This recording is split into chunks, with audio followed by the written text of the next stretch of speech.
Hey, Chef Militia here. Today I'm going to show you how to stuff a chicken breast under the skin with some curried quinoa. Right here I have a split chicken breast. It has bones and skin. This particular one has the wing cut off. Sometimes you'll see it with the wing attached. You can still use those. I have some curried quinoa here that has some scallion in it. You can see that recipe on our site.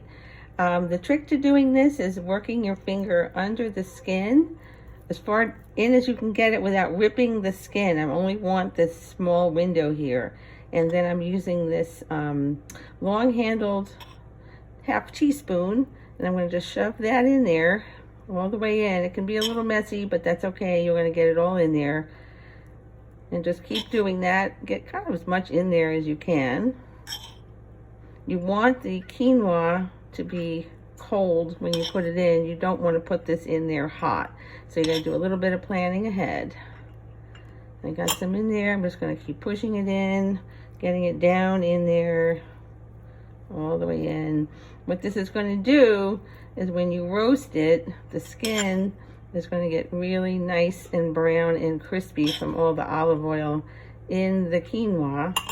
And it's kind of like an entree all ready to go. You got your meat and your quinoa all in one go. And keep going.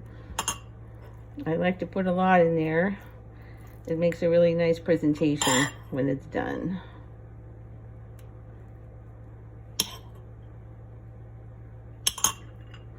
This is a really great dish to make for a crowd. You can get these all ready ahead of time. Just pop them in the oven. They stay hot for a long time after you've cooked them. So if you're doing a party for a bunch of people, or if you're not sure about the timing of when you want dinner, you can get this ready and kind of keep it on the side there. And then I wipe off the excess so you can see you have a nice stuffing in there. And I wipe all this off because it will get hard and crunchy in the oven. And there you have it. Chicken breast stuffed with curried quinoa.